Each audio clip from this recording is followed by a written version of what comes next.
Neeves Knives, I'm Jared, and today we are checking out a bunch of new knives, starting it off with the new Migaron MOYARL. This one has titanium scales. I believe these are titanium. I don't think it's aluminum. Yeah, it feels like titanium, but these have such a really cool click-clack sound. Listen to this.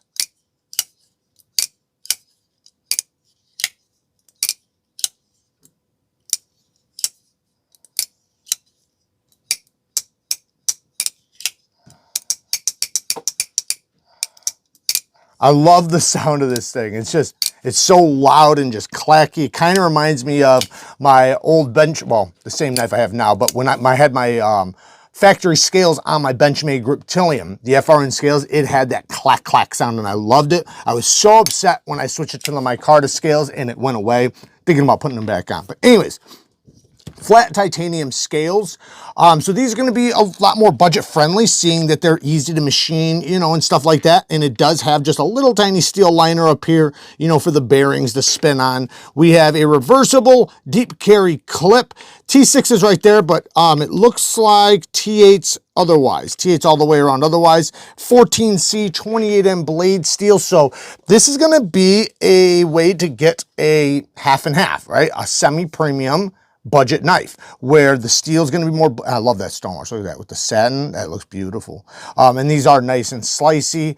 But it's, you know, it's a way to get a budget steel with a semi-premium handle. You know, being titanium would be considered more of a premium handle material, obviously, but seeing that it's flat, you know, it's a really simple, easy machining, you know, it's going to be a little bit more affordable. So this allows people to get, you know, those materials for a more budget friendly. Plus, this is very comfortable. Like, this is a great size, great shape. The hole deployment's very easy to get to. The crossbar lock's easy to get to. The detent could be stronger. Well, what acts as the detent.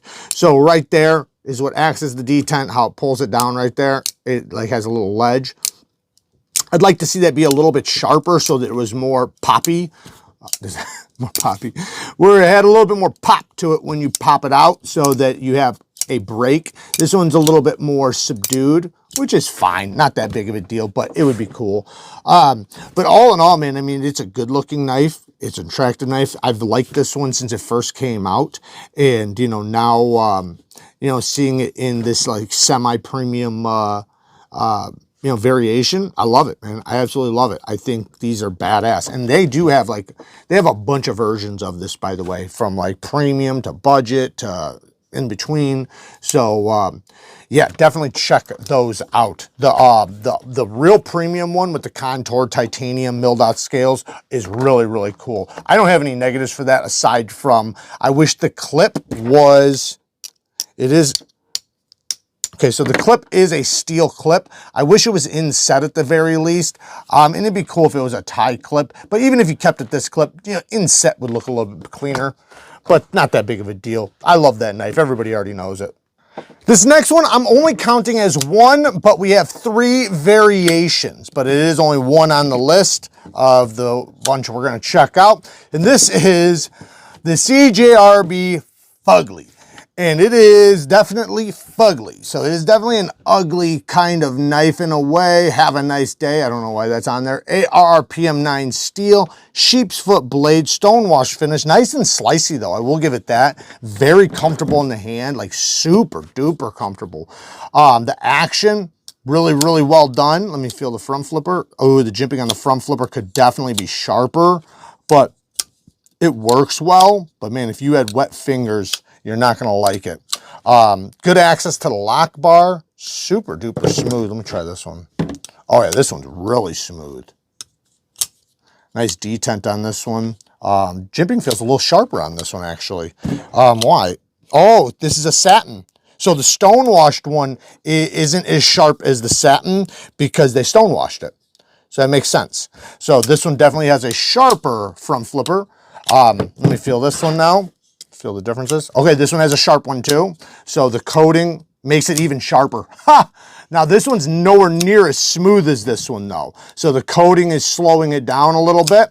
Still good, you know, and it'll break in. That stuff always breaks in, but the jimping is definitely the best on this one.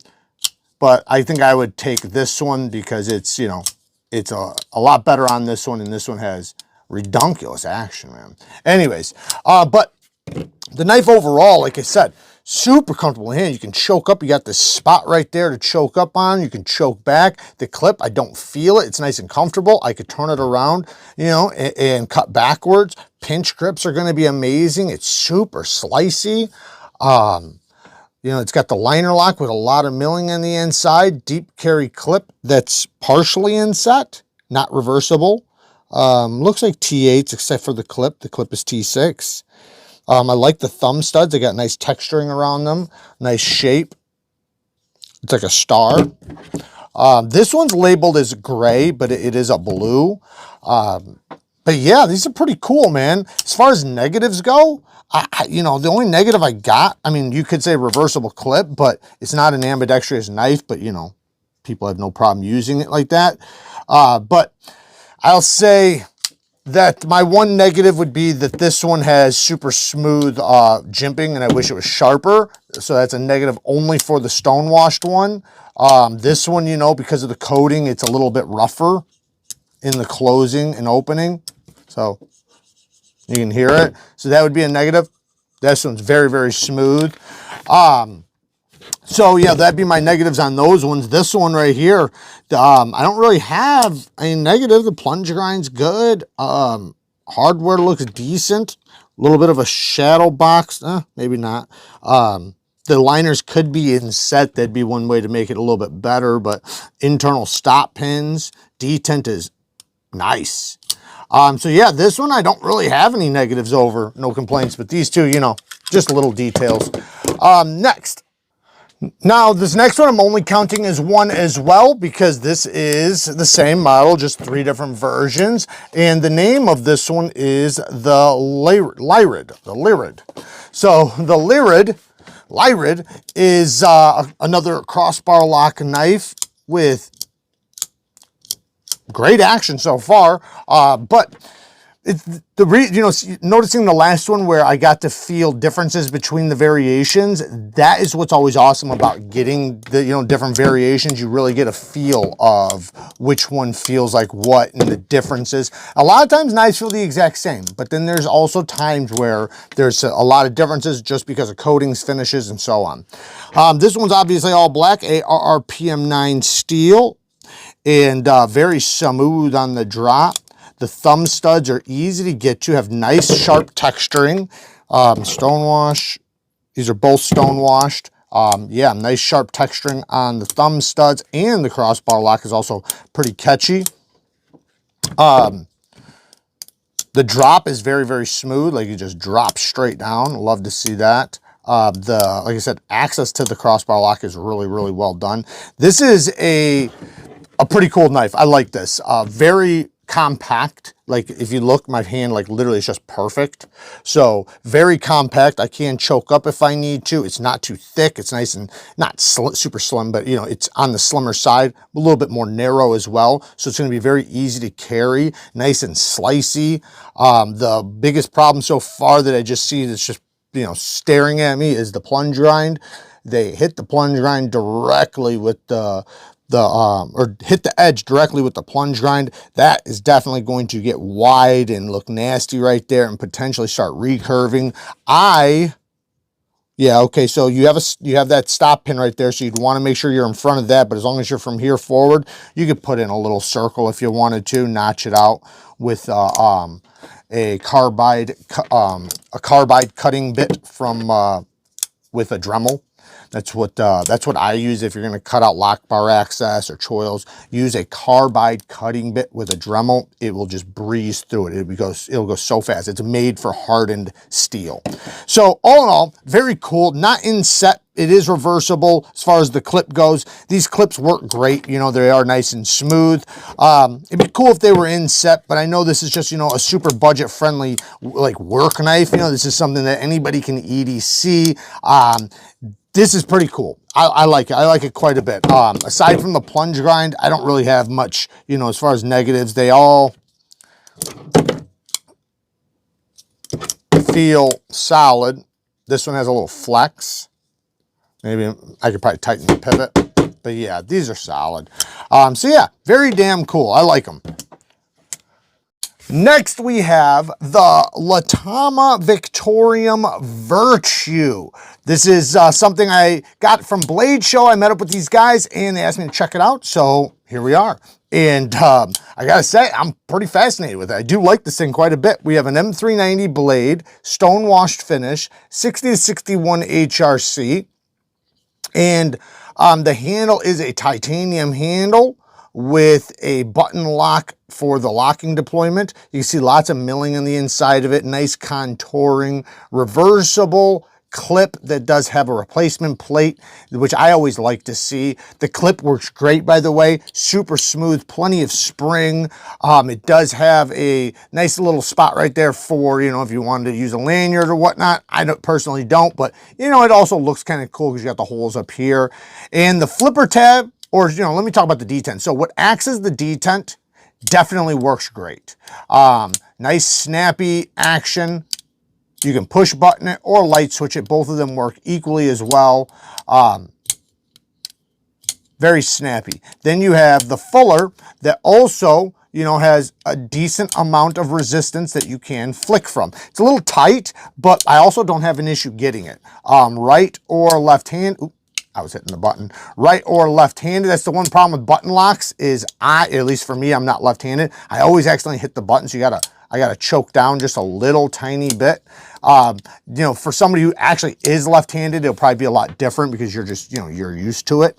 But very snappy. And then the drop, very, very smooth. I can tell it's riding on ceramic cage bearings.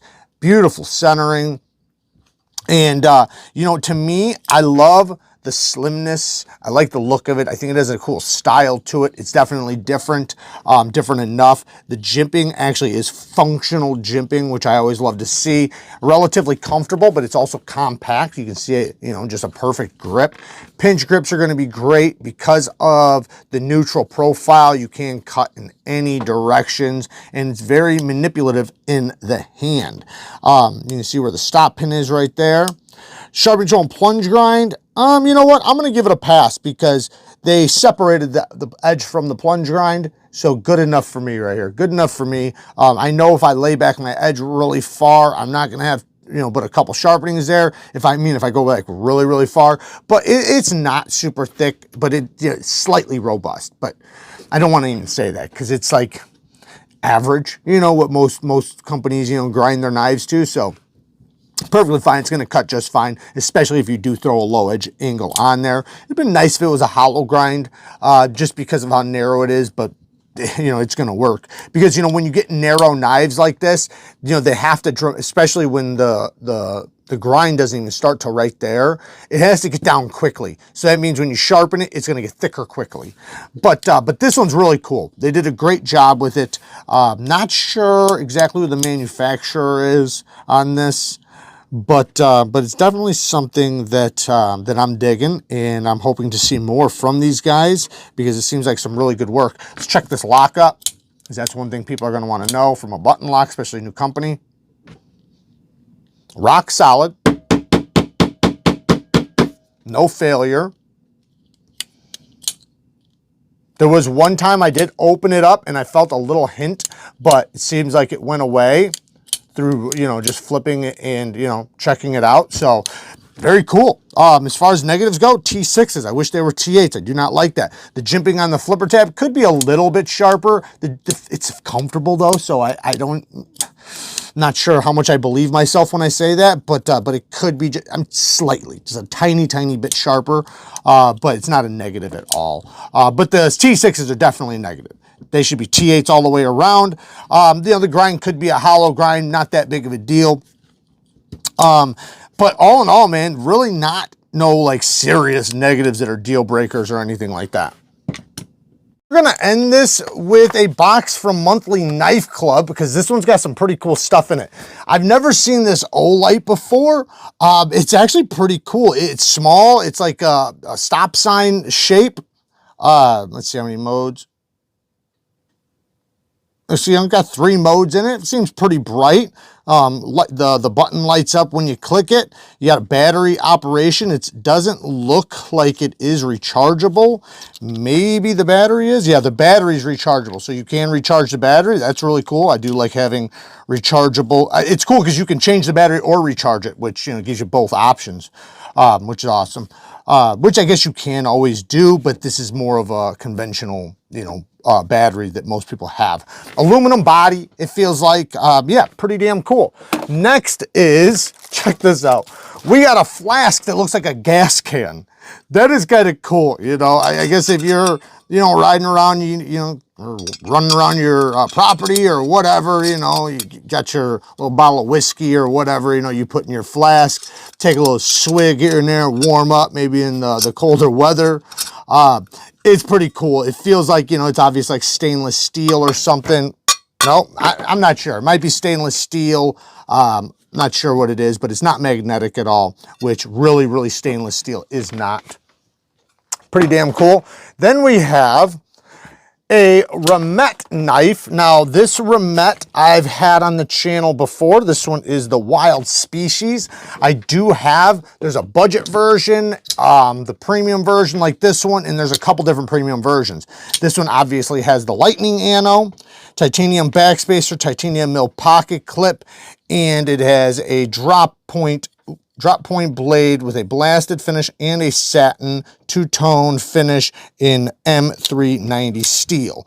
Thumb studs with a little titanium insert inside the thumb studs. The front flipper does work great, and so does the thumb studs. This is a cool knife, very comfortable in the hand. Ramette did a great job with this one. Now, my biggest negative with this one was because I had the other one, the plain tie. This is polished, so the lock bar can be a little bit slippery. You know, it'd be nice if this was a little textured or something so that you can, you know, this one's not as bad as mine that I had, but, you know, you want a little texture in there so that it's easy to disengage, and the whole handle just all together is a smooth, slick handle. So definitely not something, if you got sweaty hands or anything, that you're going to want to sit there and mess around with. But all in all, man, it's pretty damn cool. And, you know, they did a good job with it. Lots of milling on the inside, and, you know, it's got, you know, decent geometry. It's going to be a good knife for the majority of people. Then we have a Trivisa model. Now, I actually have had this model as well. Mine got a little bit stronger of a detent. Mine was the green one. I'm surprised they put this colored lanyard on there. I personally would just immediately rip that off. But the top flipper, it's so big. It is so easy to use. Like, if you're struggling with a front flipper and you kind of want to get it down, get something like this, because it is so easy to deploy with the front flipper. And the name of this is the Hydra, by the way. And the Hydra uses 10CR. I do that every time I talk about this. 10CR, 13 MOV. I think it's 13.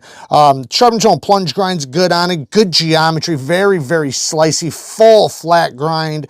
Micarta scale. Steel liner. Button lock. That's very solid. Nice action, and I love that you can reverse flick off of this one. Very easy. Like, this is maybe one of the easiest reverse flick knives, especially if you don't hit the button, because as far as going off of the blade, because it's just, you know, you got plenty of blade popping out. The detent's not super strong, but you can just slow roll it around if that's your jam. Super comfortable, though. I love neutral ergos like this, where it's just very straightforward. It does go from slimmer to a little bit thicker, which I always love. So nice and comfortable, something that you can cut in any direction, no problem. And like I said, with the geometry, the blade shape of the handle and everything, this thing complements, you know, the handle and the blade together very well. The clip is not in set, but it does have flat screws, and it is reversible. T6 hardware. I wish they were T8s. The plunge grind, you know, could be moved back a little bit, but it's good. You'll get plenty of, you'll get a few Sharpies out of that because it's so thin behind the edge. But yeah, man, all in all, man, it is a cool little piece, and I find it to be very fidget friendly and enjoyable. Now, I do have one other thing really quick, and that is a Zippo. USA made, baby. We got the sticker still on it. So this is another part. Well, you guys know what a Zippo is. I don't think I need to tear it off, but I'll tear it off in a second. Let me just cut it really quick, and I'll take it off in a little bit. Okay, so you guys know about Zippos, I'm sure. Now, they are made in the USA, and this company has, as far as Monthly Knife Club, has a Zippo club as well. This is obviously a brass casing with, you know, some coating on top of it. And, you know, I like Zippos. I've always liked Zippos. They're not as popular as they used to be. Like, these used to be, like, when I was younger, man, like, you know, like every, yeah, I don't know, you know, a lot of guys, you know, that were like the guys that you wanted to be like or whatever, you know, or growing up, you know, that were, you know, kind of influencing things, had, you know, Zippos and stuff like that. You know, they're kind of fidget, like almost like a fidget toy of the day.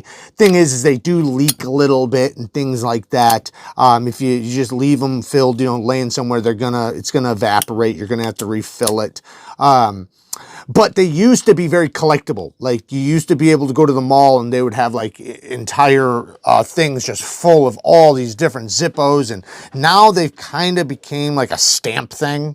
You know, back in the day, they were machined. Like, that's what it seemed like to me. Like, everything was machined really cool. But let's just check out the list really quick. Here is the list, so you can check out. We got the flask, sticker,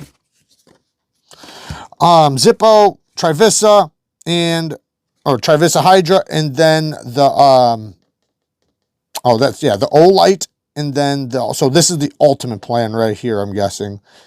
Yep. So we got the ultimate plan right here. The total cost for this box would be $189 plus shipping, but the value you're getting supposedly is $336.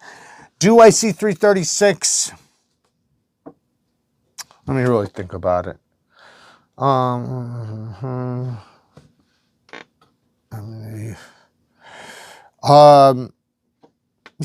mean, I don't know. It's tough to say. I would say it's a tough one. Yeah. That's what I'm doing. I'm trying to think of it. And they do have the prices already here to show you how much everything costs. So you can see, but I'm just talking about, like, do I think it's worth the value of what they're asking, right? Like, you can tell me this is $1,000. It doesn't mean I think it's worth $1,000. So I would say that the Remet, oh, this is saying the Remet itself, titanium value is $189. So this is $189 itself, and the whole plan is $189. So basically, you're buying this and getting everything else for free. That's kind of the idea. And I guess if you look at it like that, yeah. So I'd say it's well worth $189. Is it worth $336? I would say no. It's not worth $336, but for $189, that's a damn good value, because I'd say it's at least $250 worth of stuff. But anyways, there you guys go. Work hard, stay tough. Till next time, peace.